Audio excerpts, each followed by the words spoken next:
الحمدللہ رب العالمین والصلاة والسلام علی خاتم النبیین اما بعد فاعوذ باللہ من الشیطان الرجیم بسم اللہ الرحمن الرحیم۔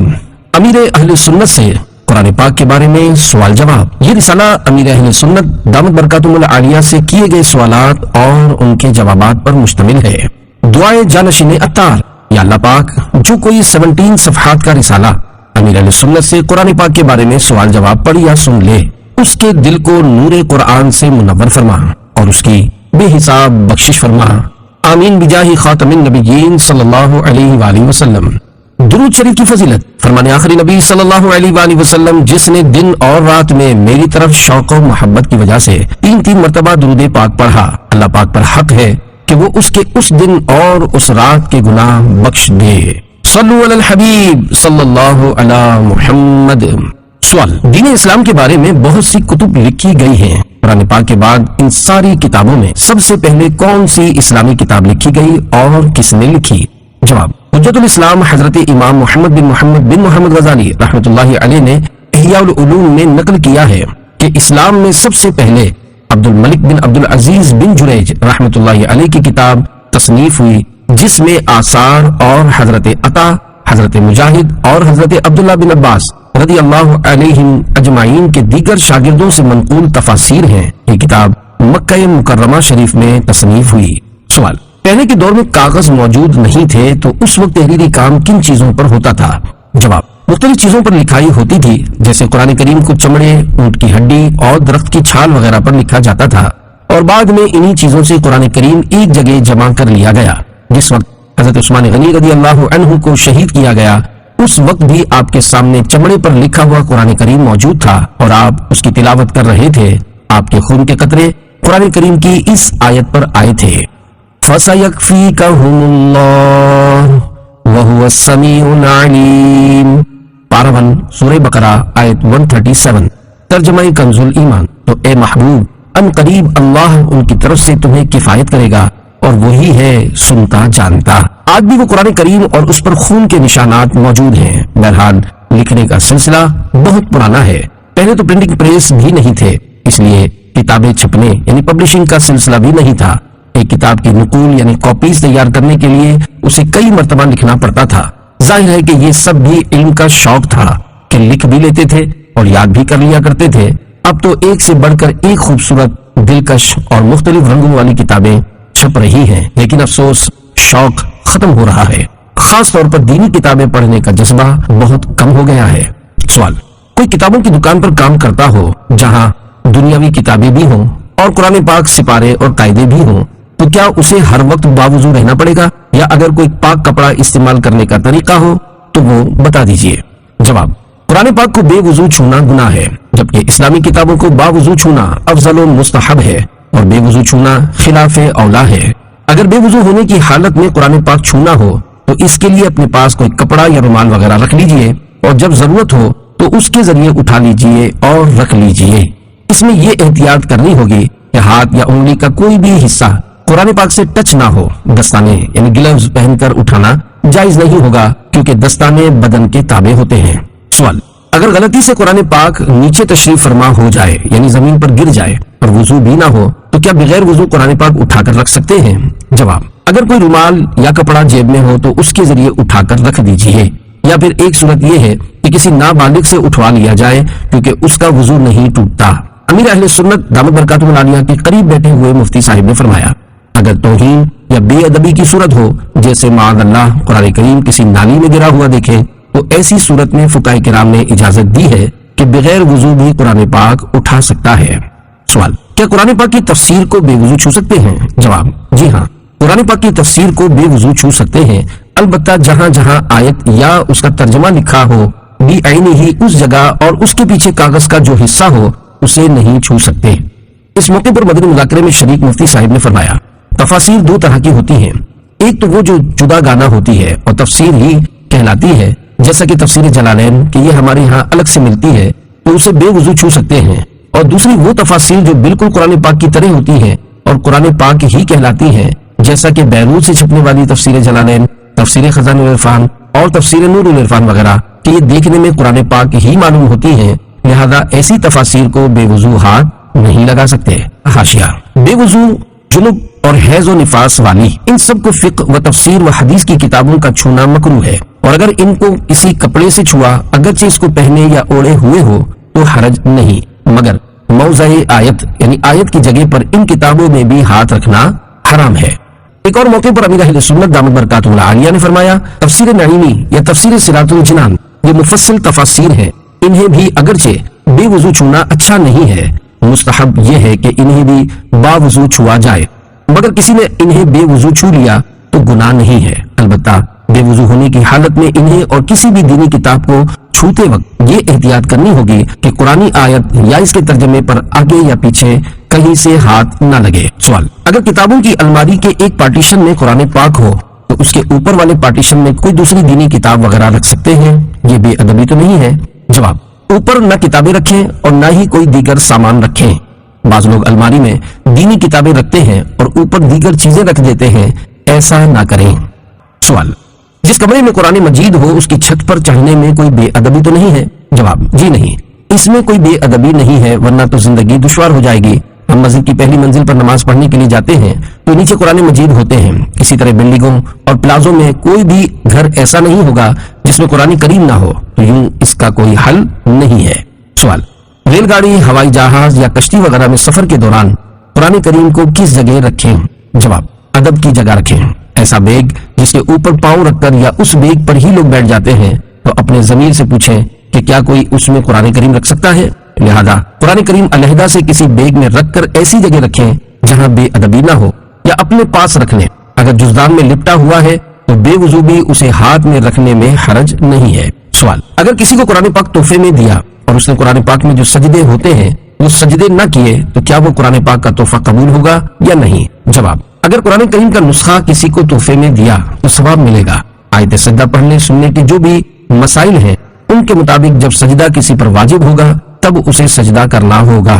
اب جسے قرآن کریم دیا گیا اگر وہ آیت سجدہ پڑھ یا سن کر سجدہ نہیں کرتا تو یہ اس کا معاملہ ہے، اگر سجدہ واجب ہونے کے باوجود نہیں کرے گا تو وہ گناہگار ہوگا۔ نیز یہ بھی ممکن ہے کہ جسے قرآن کریم کا نسخہ تحفے میں دیا گیا اسے پڑھنا ہی نہ آتا ہو، بہرحال ایسے شخص کو بھی قرآن کریم تحفہ دینے میں کوئی حرج نہیں ہے۔ سوال: اگر کسی انسان نے 3 مرتبہ جھوٹی بات پر قرآن پاک اٹھایا تو اس کا کیا گناہ ہے؟ جواب: قرآن کریم کی قسم کھانا قسم ہے، البتہ صرف قرآن کریم اٹھا کر یا اس پر ہاتھ رکھ کر کوئی بات کرنا قسم نہیں۔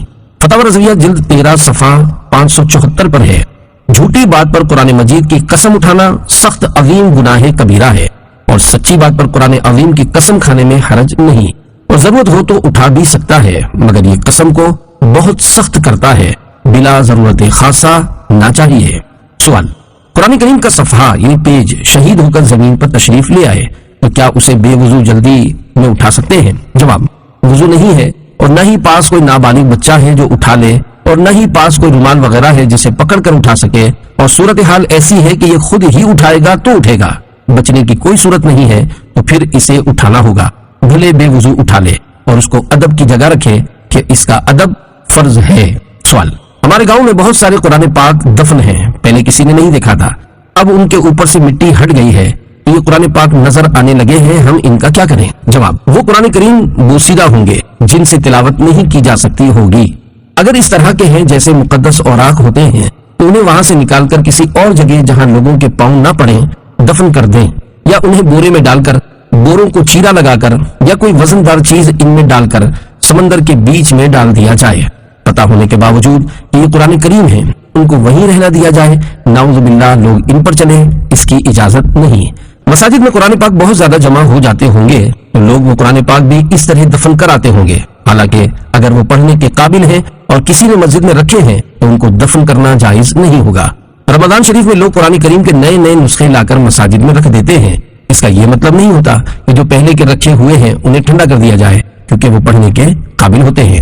سوال: کسی مسجد میں تلاوت قرآن کرنے والے نہ ہوں اور وہاں پہلے سے قرآن پاک موجود ہوں تو کیا وہاں مزید قرآن پاک رکھ سکتے ہیں؟ جواب: اس طرح کی مسجد میں قرآن پاک نہیں رکھنا چاہیے اور نہ اسی جگہ رکھنا چاہیے کہ جہاں تلاوت وغیرہ کرنے والے لوگ نہ ہوں، کیونکہ جہاں تلاوت ہی نہیں کی جاتی وہاں قرآن کریم رکھنے کا کیا فائدہ، اور مساجد میں پہلے ہی قرآن پاک موجود ہوتے ہیں، یہاں مزید لا کر رکھنے کا کوئی مقصد نہیں ہوگا، اور پھر اتنے قرآن کریم کے نسخوں میں کون تلاوت کرے گا؟ ہمارے یہاں تو ایسا رواج بن گیا ہے کہ کسی کا انتقال ہوتا ہے تو فوراً قرآن کریم کا نسخہ مسجد میں پہنچا دیا جاتا ہے کہ ایصال ثواب کے لیے مسجد میں قرآن کریم رکھ رہے ہیں۔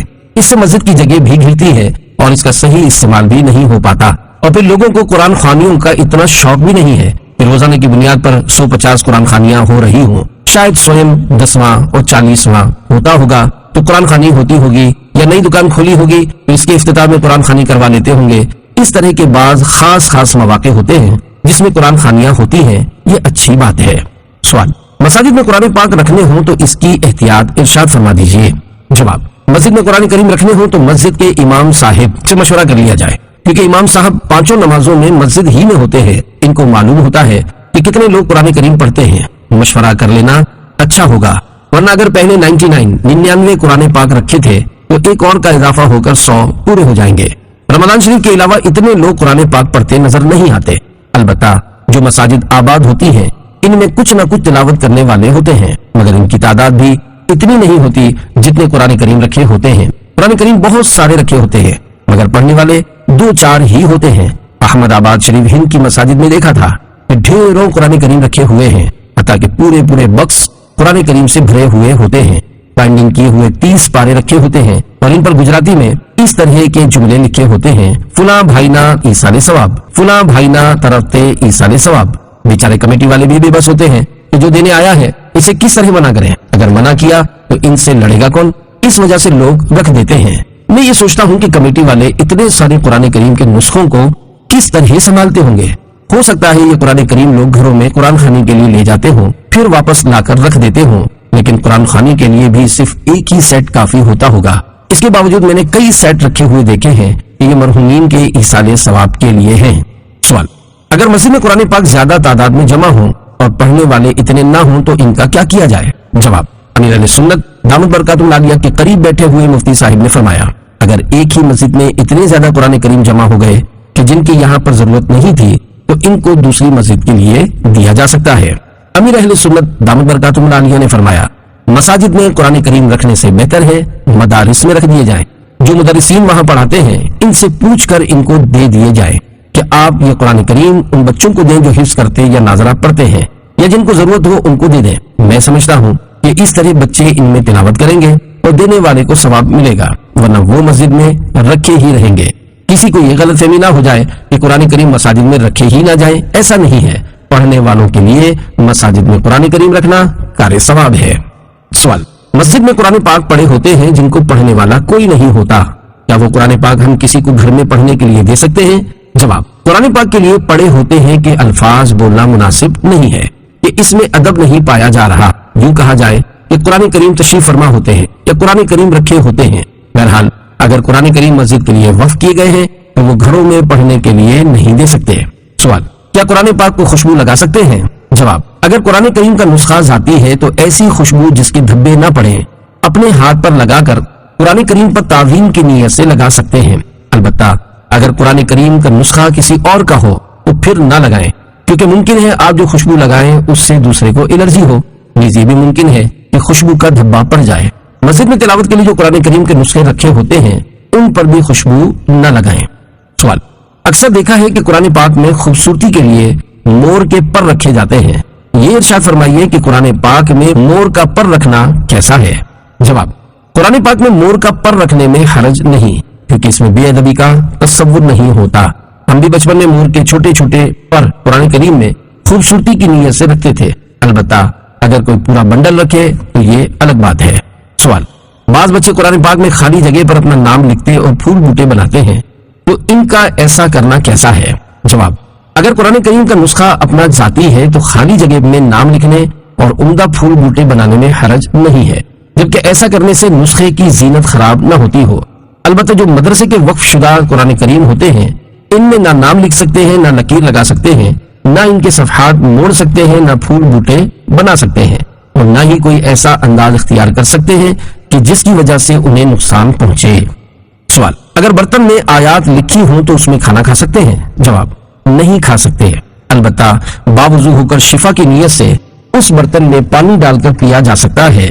بے وضو ہونے کی صورت میں آیات پر ہاتھ نہیں لگا سکتے۔ حاشیہ: صدر شریعہ مولانا مفتی محمد امجد علی آدمی رحمۃ اللہ علیہ فرماتے ہیں، جس برتن یا گلاس پر سورہ یا آیت لکھی ہو اس کا چھونا بھی ان یعنی بے وضو، جنوب اور حیض و نفاس والی کو حرام ہے، اور اس کا استعمال سب کو مکروہ مگر جبکہ خاص بنیت شفا ہو۔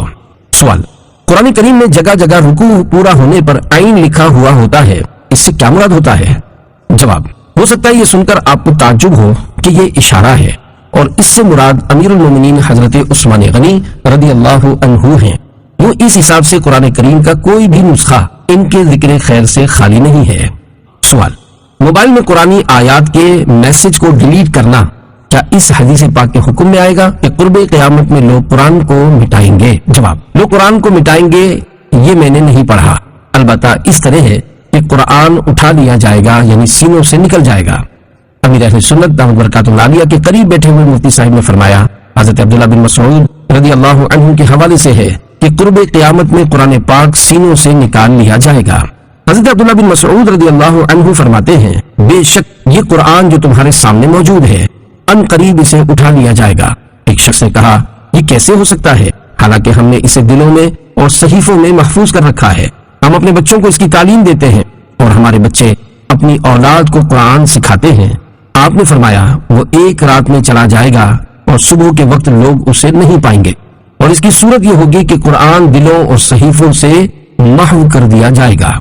نیز حضرت عبداللہ بن مسعود رضی اللہ عنہ نے ہی فرمایا کہ قرآن پاک خوب پڑھو اس سے پہلے کہ قرآن پاک اٹھا لیا جائے، کیونکہ قیامت قائم نہ ہوگی جب تک قرآن پاک نہ اٹھایا جائے۔ جب قیامت یعنی قیامت قائم ہونے کو صرف 40 برس رہ جائیں گے، ایک خوشبودار ٹھنڈی ہوا چلے گی جو لوگوں کی بغلوں کے نیچے سے گزرے گی، جس کا اثر یہ ہوگا کہ مسلمان کی روح قبض ہو جائے گی اور کافر ہی کافر رہ جائیں گے اور انہی پر قیامت قائم ہوگی۔ امیر اہل سنت دامت برکاتہ اللہ علیہ نے فرمایا، یعنی کوئی حافظ باقی نہیں رہے گا۔ اپنے موبائل سے ڈیلیٹ کرنا مراد نہیں ہے۔ قرآن پاک کی آیات مبارکہ لکھ کر تعویذ بھی بنائے جاتے ہیں اور ان کو پانی میں ڈال دیا جاتا ہے جو اس میں گھل جاتے ہیں اور آیات مٹ جاتی ہیں، تو اسے قیامت کی نشانی نہیں کہا جائے گا بلکہ اس پانی کا پینا جائز اور باعث شفا ہوگا۔ لہذا موبائل سے قرآنی آیات ڈیلیٹ کرنے میں کوئی حرج نہیں۔ سوال: اگر کوئی قرآن پاک حفظ کرے تو کتنے عرصے تک یاد رکھنا ضروری ہے؟ جواب: مرتے دم تک یاد رکھے اور از خود نہ بھلائے، البتہ اگر حافظہ خود بخود ختم ہو جائے تو یہ الگ بات ہے، جیسا کہ بعض اوقات آخری وقت جب بندہ مرنے کے قریب ہوتا ہے یا حادثے کی صورت میں حافظہ ختم ہو جاتا ہے اور بندہ اپنے ماں باپ بلکہ اولاد تک کو نہیں پہچان پاتا۔ اللہ پاک ہمیں اس حالت سے محفوظ رکھے۔ جو قرآن پاک حفظ کرے وہ ساری عمر قرآن پاک پڑھتا رہے اور ہو سکے تو روزانہ کم از کم ایک پارہ پڑھے، انشاءاللہ اس طرح دہرائی کرتے رہنے سے قرآن پاک یاد رہے گا۔ سوال: بعض اوقات اسکول کالج میں امتحان کی تیاری کے لیے قرآن پاک کی آیات یاد کی جاتی ہیں جو اسلامیات اور دینیات کے پیپر کا حصہ ہوتی ہیں یا کسی دوسرے مقصد کے لیے یاد کی جاتی ہیں، کیا ان سب کے لیے یہ حکم ہے کہ جو آیت ایک بار یاد کر لی اسے یاد ہی رکھنا ہے، بھلانا نہیں ہے؟ جواب: جو آیت یاد کر لی گئی اب اسے یاد ہی رکھیں۔ مبلغین اور مقررین بھی بیان کے لیے بعض آیات زبانی یاد کر لیتے ہیں کیونکہ عام طور پر یہ لوگ آیات زبانی ہی پڑھتے ہیں، اگرچہ ہم نے اپنے مبلغین کو یہ ذہن دیا ہوا ہے کہ بیان دیکھ کر ہی کرنا ہے، مگر مقررین ایسا نہیں کرتے۔ ان کو بھی یہ خیال رکھنا ہوگا کہ جو آیت ایک دفعہ یاد ہو گئی اب اسے یاد ہی رکھیں۔ امیر اہل سنت دامت برکاتہ اللہ علیہ کے قریب بیٹھے ہوئے مفتی صاحب نے فرمایا، یہ حکم مطلقاً ہے، یعنی ہر ایک کے لیے ہے، چاہے وہ حافظ قرآن ہو یا نہ ہو۔ الزواجر میں ایک ایک حرف اور آیت کے حوالے سے یہ بات لکھی ہے۔ سوال: کچھ لوگوں کو قرآن پاک پڑھانا نہیں آتا پھر بھی قرآن پاک پڑھاتے اور اس کے پیسے لیتے ہیں، ایسا کرنا کیسا؟ جواب: یہ ناجائز ہے، ایسا کرنے والا گناہگار ہوگا۔ حاشیہ: اعلیٰ حضرت امام احمد رضا خان رحمۃ اللہ علیہ فرماتے ہیں، بلا شبہ اتنی تجوید کے جس سے تصحیح حروف ہو اور غلط خوانی سے بچے فرض عین ہے۔ بزازیہ وغیرہ میں ہے، اللحن حرام بلا خلاف، یعنی بلا خلاف لحن حرام ہے۔ مثلا ایک حرف کو دوسرے حرف سے بدل دینا، جیسے الحمد کو الحمد پڑھنا، اعراب کی غلطی کرنا، جیسے عصا آدم ربہ میں آدم کے میم پر زبر اور ربہ کے با پر پیش پڑھنا۔ سوال: جو گھروں پر قرآن پاک پڑھانے جاتے ہیں اگر گھر والے بغیر مانگے انہیں کچھ کھانے کو دیں تو کیا وہ کھا سکتے ہیں؟ جواب: اگر بغیر مانگے اپنے شوق سے کھلاتے ہیں تو بالکل کھا سکتے ہیں، گھر والوں کو ثواب بھی ملے گا، اس کے لیے سوال نہ کیا جائے اور نہ ہی انڈائریکٹ یعنی بالواسطہ کہا جائے، جیسے مجھے بہت بھوک لگی ہوئی ہے، آج کھانے کا موقع نہیں ملا، گیس ختم ہو گئی تھی، پکا نہیں سکے تھے، یہاں سے فارغ ہو کر ہوٹل جاؤں گا، آج تو ہوٹل میں کھانا پڑے گا۔ یہ سب سوال ہی کے انداز ہے، کیونکہ وہ لوگ سن کر کہیں گے کہ نہیں قاری صاحب ہم آپ کو کھانا کھلائیں گے، ابھی کھانا لاتے ہیں، تو یہ انداز مناسب نہیں ہے۔ سوال: اگر نماز نہ آتی ہو اور با جماعت نماز پڑھی جائے تو کیا نماز ہو جاتی ہے؟ جواب: جس کی قراءت درست نہیں ہے اس کے لیے ضروری ہے کہ کسی جامع شرائط امامت قاری کے پیچھے نماز پڑھے، اور اس پر فرض ہے کہ کوشش کر کے اتنی قراءت سیکھ اور یاد کر لے کہ جتنی نماز میں کرنا فرض ہے۔ نیز نماز میں جتنی قراءت کرنا واجب ہے اتنی ہی سیکھنا اور یاد کرنا واجب ہے، اسی طرح جتنی قراءت نماز میں مستحب ہے اتنی قراءت سیکھنا اور یاد کرنا مستحب ہے۔ قاری کے پیچھے نماز پڑھنے کا مطلب ہے ایسے شخص کے پیچھے نماز پڑھے جو درست قرآن پڑھنا جانتا ہو۔ یہ مراد نہیں کہ جو بڑے لہجے کے ساتھ کان پر ہاتھ رکھ کر خوبصورت آواز میں پڑھتے ہیں ان کے پیچھے نماز پڑھے کہ لوگ عموماً ایسوں کو ہی قاری سمجھ رہے ہوتے ہیں، حالانکہ ان میں سے ہر ایک کا قاری ہونا ضروری نہیں، بلکہ ان میں سے بعض مخارج کے معاملے میں توڑ پھوڑ مچا رہے ہوتے ہیں۔ البتہ اگر کوئی اس طرح خوبصورت انداز میں قرآن پڑھنے والا واقعی قاری ہو تو اس کے پیچھے بھی نماز پڑھی جا سکتی ہے۔ یاد رکھیے اصل قاری وہ ہے جس کی کم از کم اتنی قراءت درست ہو جس سے نماز صحیح ادا ہو سکے۔ بہرحال جس کی قراءت درست نہ ہو وہ کسی جامع شرائط امامت قاری کے پیچھے نماز پڑھے اور سیکھتا بھی رہے، اور وہ اتحیات بھی سیکھ کر یاد کر لیں کہ اس کا بھی نماز میں پڑھنا واجب ہے۔ سوال: ہم موبائل فون اور کمپیوٹر پر تلاوت سنتے ہیں، اگر اس دوران ہمیں کوئی کام کرنا ہو تو کیا ہم اس تلاوت کو روک کر اپنا کام کر کے دوبارہ تلاوت سن سکتے ہیں، اور ایسا کرنا گناہ تو نہیں ہوگا؟ جواب: کوئی حرج نہیں ہے۔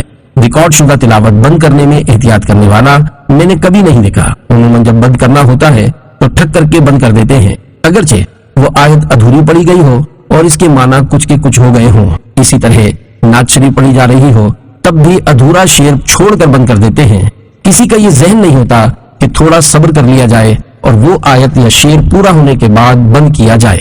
آیت پوری ہونے کا اندازہ ہو جاتا ہے کیونکہ آیت مکمل ہونے پر قاری صاحب رک جاتے ہیں، لہذا اسی وقت بند کیا جائے، یا کوئی وقف آ جائے تو بند کیا جائے۔ نیز نعت شریف عموماً اردو میں پڑھی جا رہی ہوتی ہے تو جو شعر مکمل ہونے کا پتہ چل جاتا ہے، لہذا شعر مکمل ہونے پر بند کریں۔ اسی طرح اگر مدنی چینل پر نعت شریف سن رہے ہوں اور مدنی چینل بند کرنا ہو تو تھوڑا ٹھہر جائیں اور شعر مکمل ہونے دیں پھر بند کریں۔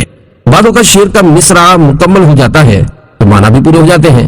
اس صورت میں اگر مصرع مکمل ہونے پر بند کریں گے تو معنی فاسد نہیں ہوں گے، جیسے نور والا آیا ہے، نور لے کر آیا ہے، یہ ایک مکمل مصرع ہے۔ اگر یہی نعت چل رہی ہو اور ابھی صرف اتنا پڑھا ہو نور والا آیا ہے اور فوراً بند کر دیا جائے تو یہ درست ہوگا، بلکہ صرف اتنا پڑھا نور والا اور بند کر دیا تب بھی کوئی حرج نہیں، مگر ہر شعر میں ایسا نہیں ہوگا کہ اس کو ادھورے مصرے پر بند کیا جائے۔ جو تھوڑی بہت اردو سمجھتا ہوگا اسے اندازہ ہو جائے گا کہ کہاں بند کرنا چاہیے۔ یاد رکھیے جب عشق و محبت اور ادب و احترام کا ذہن بنے گا تو اس طرح کی احتیاطیں خود بخود ہوں گی۔ آج کل لوگ اپنے موبائل فون پر تلاوت لگاتے ہیں یا نعت شریف کا کوئی شعر لگاتے ہیں، گویا ان جیسا کوئی عاشق رسول ہے ہی نہیں۔ جب کسی کی کال آتی ہے تو ٹھک کر کے فون ریسیو کر لیتے ہیں، بھلے تلاوت یا شعر جہاں بھی پہنچا ہو۔ پلیز یہاں نعت شریف یا تلاوت سننا مقصود بھی نہیں ہوتا، لہذا اس طرح تلاوت یا نعت شریف اپنے موبائل پر نہ لگائیں۔ اگر تلاوت یا نعت شریف سننی ہے تو اپنے موبائل میں 1000 نعتیں بھروا لیں اور سنتے رہیں، لیکن اس طرح گھنٹی کی جگہ نہ لگائیں۔ تلاوت یا نعت شریف کی جگہ کوئی سادی ٹیون جس میں میوزک نہ ہو وہ لگا لیں، کیونکہ میوزیکل ٹیون جائز نہیں ہے۔ موبائل میں اس طرح کے کافی آپشن ہوتے ہیں جن میں بغیر میوزک والی ٹیونز ہوتی ہیں، لیکن لوگوں کی عادت ہی میوزک والی ٹیون کی بن چکی ہے، اس لیے وہی لگاتے ہیں۔ اس سے سچی توبہ کرنی چاہیے۔ اس کا خیال صرف تلاوت یا نعت شریف میں نہیں رکھنا، بلکہ اگر بیان وغیرہ ہو رہا ہو تو اس میں بھی رکھنا ہے۔ مثلا مدنی چینل پر کسی مبلغ کا بیان ہو رہا ہے تو وہاں بھی غور کیجیے کہ کب بند کرنا ہے، کسی ایسے جملے پر بند نہ کریں جس میں معنی بگڑ جاتے ہوں۔ نیز اگر مسئلہ بیان ہو رہا ہے تو وہ مسئلہ پورا ہونے دیا جائے، یا اگر مسئلہ طویل ہے تو کوئی جملہ پورا ہو جائے تو تب بند کریں۔